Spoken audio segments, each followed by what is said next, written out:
मक्का वालों, जो कल तक उमर मोहम्मद का दुश्मन था, आज मोहम्मद का कलमा पढ़ लिया है। मैंने सुना है कलमा पढ़ने वालों को पत्थरों से मारा जाता है, घसीट घसीट के मारा जाता है। आओ मक्का के लोगों, आज खत्ताब का बेटा उमर कलमा पढ़ लिया है, मुझे आके मारो, मगर मुझे मारने से पहले अपने बच्चों से कह के आना, आज के बाद अपने आप को यतीम समझना, उमर से मुकाबला है।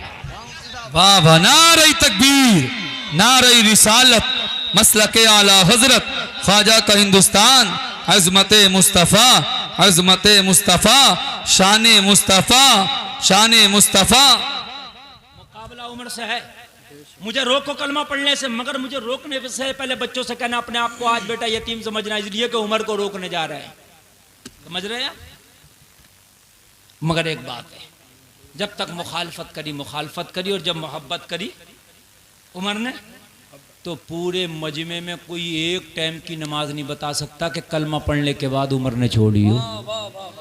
जब फर्ज हो गई, जब से फर्ज हो गई, फिर अगर छोड़ी हो, कोई अगर बता दे, है ना, नहीं छोड़ी ना। और तुम सब आशिक हो नबी के, तुम कितनी पढ़ रहे हो? तुम तो कहोगे मौलाना छोड़ी ज्यादा पढ़ी कम है। सही बता रहा हूं मैं, है मामला तो यहीं से घपले में हो रहा। रही नबी की शान और अजमत की बात, खुदा की कसम ये तुम्हारा काम नहीं है, ये अल्लाह ताला अपने नबी की अजमत को बरकरार रखेगा, मगर ये हमें असल में ये हमारी ही सज़ा है। देखिए, मुसलमान के सामने नबी की शान में गुस्ताखी की जा रही है, उससे बढ़ के उस मुसलमान की जिल्लत और रुसवाई हो ही नहीं सकती, नहीं हो सकती, हक बात है। इससे बदतर हमारी जिंदगी नहीं हो सकती ना। हम जिंदा हैं और हमारी जिंदगी में हमारे नबी की गुस्ताखी की जा रही है, इससे बढ़कर नहीं हो सकती।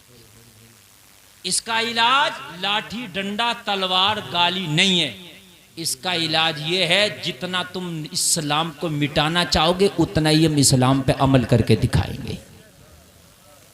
अमल करो। इसका सबसे बड़ा नमूना क्या है? अमल। अगर आप अमल करोगे तो खुदा की कसम फिर अल्लाह गैब से तुम्हारी मदद करेगा। और जब गैब से तुम्हारी अल्लाह मदद करेगा तो कुछ पता नहीं कैसी करे, फिर वो अपनी शान के लायक करेगा। तुम सोचोगे भी नहीं ऐसी करेगा। बदर में 313 निकले थे, उधर से 1000 आए अबू जहल के सिपाही। कितने आए? मगर जो 313 थे नमाजी थे, सच्चे थे, सीधे थे, आशिक थे, हराम से बचने वाले थे, सुन्नतों पे अमल करने वाले थे, टोपी वाले, दाढ़ी वाले, इमामे वाले, दुरूद वाले, अल्लाह अल्लाह वाले, कुरान पढ़ने वाले लोग जब बद्र के मैदान में निकले, सब मजाक कर रहे थे ये अपने नबी को कैसे बचाएंगे। अल्लाह अल्लाह जरा गौर करो, मगर इन दुनिया वालों को तो ये अच्छा नहीं चल रहा, वरना ऊपर बैठ जाते इसके, तुम चढ़ते इसको हाथ नहीं लगाओ, अच्छा खासा ये चल रहा है, उसे हाथ लगा के जहां हम बोल रहे हैं उसे तुम कभी पहले तुमसे समझ नहीं रहा ये, अगर थोड़ा बहुत सही चल रहा तो उसे हाथ लगा रहे, और सही चलता क्या ऊपर बैठते क्या इसके? जी मामला आया। अरे उसे चलने दो जहाँ से तो बिल्कुल नहीं चलने दे रहे हो इसको, थोड़ा सा अगर चल रहा तो उसमें वहां हल्की सी आवाज, थोड़ी सी आवाज बढ़ा दो, हल्की सी। एक घोड़े तांगे वाला, एक मैप वाला कभी चैन से नहीं बैठता, कितना भी अच्छा घोड़ा चले उसके मारेगा जरूर। बता रहा हूँ, मैं ऐसी मैप चलेगा तो उसको करेगा जरूर उंगली। हकीकत से बता रहा हूँ भाई, चल रहा है चलने दो यार। तुम देख रहे हो हम डिस्टर्ब हो रहे हैं, कैसे कैसे ये मजमा सुन रहा है इस वक्त। अब अगर तुम इसे और कम करोगे, बढ़ाओगे तो हम डिस्टर्ब होंगे। जो चल रहा है इसको चलने दो, बस थोड़ा सा वापसी का आवाज बढ़ाओ और बस इसको चलने दो मेरे। हाँ, मोहब्बत से सुनिए आप, तवज्जो है।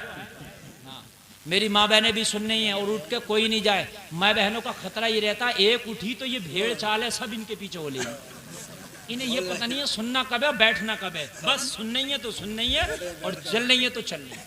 समझ रहे हैं? इसलिए ये जल्द से जल्द मैं कुछ बातें आपको बता कर जाना चाहता हूँ। ज़्यादा लंबी चौड़ी तकरीर मेरा भी करने का आज मूड नहीं है, तुम सोच रहे हो। समझ रहे हैं आप? मैं जितनी करूँगा बस मोहब्बत रसूल के हवाले से बोलूँगा और उसके बाद चला जाऊँगा, बस सुन लीजिए आप।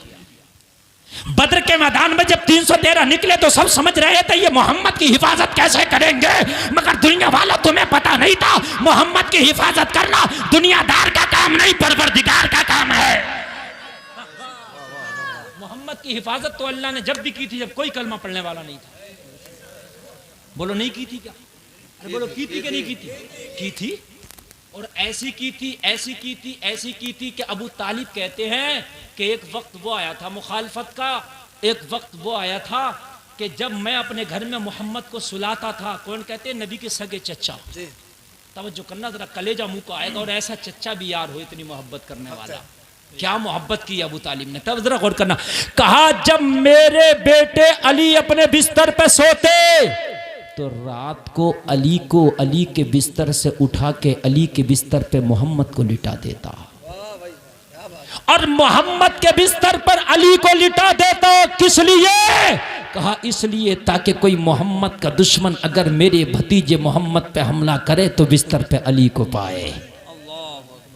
ये तो मोहब्बत थी उनकी, मगर खुदा की कसम हिफाजत करने वाला खुदा था।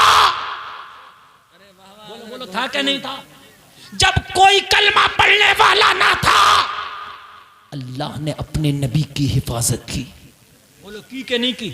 हिफाजत का ये वक्त तो ऐसा है जब हिजरत करके गए, मक्का वालों ने पीछा किया, गारे सौर में नबी ने पनाह ली, मक्का के काफिर पीछे से तलाश करते करते गए, उसके दरवाजे पे पहुंच गए। अल्लाह का हुक्म थे, देखो मकड़ी ने जाला लगा दिया। वाह वाह, क्या बात है, वाह। तुम ये टेंशन ना लो कि यार हम नबी की शान की इज्जत की हिफाजत करेंगे, तेरा काम नहीं है हिफाजत करना, तू अमल कर। वाह वाह, तू अमल कर, हिफाजत करना अल्लाह का काम है। तेरा अमल ही सब कुछ, सबकी बोलती बंद कर देगा। समझ रहे आप? तेरा और तेरे अमल से ही तो दुनिया खौफजदा है। बुर्के पे पाबंदी, हिजाब पे पाबंदी, बोलो है कि नहीं है? आजान पे पाबंदी, इस पे पाबंदी, क्यों? ये तेरे अमल से ही तो खौफजदा है। तू मैदान अमल में आ जा, खुदा की कसम खा के कहता हूं इनकी सारी बोलती बंद हो जाएगी। बदर में जा रहे थे, कहा कौन बचाएगा मोहम्मद को, आज हजारों आए हैं। कौन? अबू जहल के सिपाही। लेकिन अल्लाह ने मदद की तो अपनी शायान शान। कुरान कहता है जब जंग शुरू हुई तो अल्लाह ने फरिश्तों को हुक्म दिया, जाओ मेरे नबी की मदद करो। जरा कह दो ना सुभान अल्लाह। अल्लाह की मदद आई, फरिश्ते आए, और जब फरिश्ते आए तो लोगों फरिश्तों का मुकाबला कौन करे? गर्दनें कट रही थी, लोगों हालात ऐसे बन गए कि मक्का का अबू जहल जो सबसे बड़ा गुंडा और दहशतगर्द था, बद्र के मैदान में मारा गया। यही मारा गया, यही मारा गया। जी, और ऐसे मारा गया, नबी ने जहां चीता काट दिया था एक दिन पहले, कहा यही मारा जाएगा, वही मारा गया। नबी तो ये भी जानते हैं कौन कहां मारा जाएगा। अबू लहब कहां मारा जाएगा नबी को पता है, अबू जहल कहां मारा जाएगा नबी को पता है। मुसलमानों, अगर वाकई मैदान महशर में मुस्तफ़ा को आप चेहरा दिखाने के लायक बनना चाहते हो तो मुस्तफ़ा की शरीयत पे अमल कर लो। खुदा की कसम तेरी और अपने नबी की हिफाजत तेरा परवरदिगार कर देगा। बेशक बेशक, सुभान अल्लाह। तुझे हिफाजत की जरूरत नहीं है, तुझे अमल की जरूरत है। मेरे भाई आगे बढ़ो जरा सा। आज सबसे बड़ा जो उंगली उठाई जा रही है, कोई नबी के कैरेक्टर पे उंगली उठा रहा।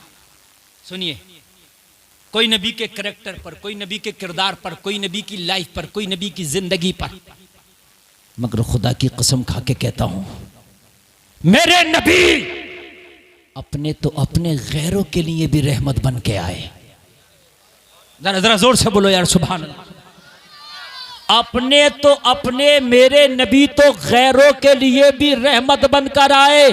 शायद आज के जाहिल अगर मेरे नबी की सीरत को पढ़ लेते, आज के कुर्सी पे बैठे हुए गुंगे बहरे मेरे नबी की सीरत को पढ़ लेते तो आज ये उंगलियां ना उठाते, बल्कि उठती हुई उंगलियों को काट लेते, इसलिए कि मेरे नबी हर हाल में रहमत ही रहमत है। हर हाल में रहमत है। खुदा की कसम हर हाल में मेरा नबी रहमत है। मालूम है आपको मक्का वालों ने मेरे नबी को कितना सताया था। जलसे में आने वालों सुनो, कोई ऐसा जुल्म छोड़ा ना था जो मेरे नबी पे किया ना था। जहर मेरे नबी के खाने में मिलाया था। ये वो बातें बता रहा हूं जो सब लिखी हुई हैं, कोई किस्से कहानी वाली बात नहीं। मेरे नबी के खाने में जहर तक मिलाया, समझ रहे हैं आप, जहर तक मिलाया। मेरे नबी के रास्ते में कांटे तक डाले। मरे हुए ऊंट की ओजड़ी मेरे नबी नमाज पढ़ते जब सजदे में जाते तो नबी की पीठ पे लाकर लाद देते। कोई ऐसा पत्थर ना था जो मेरे नबी को मार के लहू लुहान ना किया गया। हद ये हुई, जुल्म सितम इतना किया कि अबू लहब के बेटे के घर में मेरे नबी की बेटी थी। जालिम ने अपने बेटे से कहा कि नबी की बेटी को तलाक दे ताकि मोहम्मद के दिल को ठेस पहुंचे। मेरे नबी की बेटी को तलाक भी दिलाया गया है। उस बाप से पूछो जिसकी बेटी को तलाक होता कितनी तकलीफ होती है। बताइए जरा मुझे, क्या क्या तकलीफ ना दी गई, कौन कौन सी तकलीफ मक्का वालों ने ना दी। फिर मेरे नबी को घर छोड़ने पे मजबूर किया गया। नबी हिजरत करके मक्का छोड़े। मगर आपको मालूम है जब मेरे नबी पावर में आए मुकम्मल तौर से, जाहिरी तौर पर 10,000 का लश्कर मेरे नबी के साथ आया। और जब मेरे नबी ने काबा को फतह किया, मक्का को फतह किया, फतह करने के बाद मेरे नबी ने फतह का परचम लहराया। लोगों जरा गौर करो, हरम काबा पे मुस्तफ़ा का कब्जा, काबा पे मुस्तफ़ा का कब्जा, मक्का पे मुस्तफ़ा का कब्जा। 10,000 सहाबा जिनके हाथों में तलवारें हैं, लोगों मक्का पे कब्जा कर लिया है, खाने काबा को अपने कब्जे में कर लिया है। लोगों गौर करो, आज मेरे नबी के साथ थोड़े लोग नहीं, आज 10 से 12,000 का लश्कर है। मक्का के लोग थर थर कांप रहे थे। आज मोहम्मद बहुत पावर में आए हैं, आज मोहम्मद बहुत ताकत में है, आज मोहम्मद अरबी सुपर पावर बन के आए हैं। आज 10,000 का लश्कर जर्रार है। इनके हाथों में तलवारें भी है, इनके हाथों में तीर भी है, इनके हाथों में ढाले भी हैं। आज ये एक एक पत्थर का बदला लेकर रहेंगे, आज एक एक गाली का बदला लेकर रहेंगे, आज एक एक जुल्म सितम का बदला लेकर रहेंगे। लोगों जरा गौर करो, तारीख गवाह है, मेरे नबी ने सारे मक्का के लोगों को हरम काबा में बुलाने की दावत दी। सारे लोग हरम काबा में इकट्ठा हुए। लोगों जरा गौर करो, हरम काबा में मक्का के सारे अत्याचारी खड़े हैं। मेरे नबी के पत्थर मारने वाले भी हरम काबा में खड़े हैं, नबी को गाली देने वाले भी हरम काबा में खड़े हैं, नबी के रास्ते में कांटे बिछाने वाले भी हरम काबा में खड़े हैं। लोगों जरा गौर करो, नबी के खाने में जहर मिलाने वाले भी हरम काबा में खड़े हैं। लोगों जरा गौर करो, हिजरत की रात नबी का मर्डर करने की गरज से तलवार लेके आने वाले भी हरम काबा में खड़े हैं। लोगों जरा गौर करो, ऐसा हाल था। मेरे नबी ने फरमाया, मक्का के लोगों आज मोहम्मद से क्या उम्मीद लेके आए हो। आज पत्थर मारने वाले भी हैं, गाली देने वाले भी हैं, घर छुड़ाने बेशक लोगों जरा नबी का किरदार तो पढ़ लो यार। तुम्हें सबके एक्शन याद हैं, सबके किरदार याद हैं। नौजवानों फिल्मी हीरो की एक्टिंग खूब कर लेते हो तुम।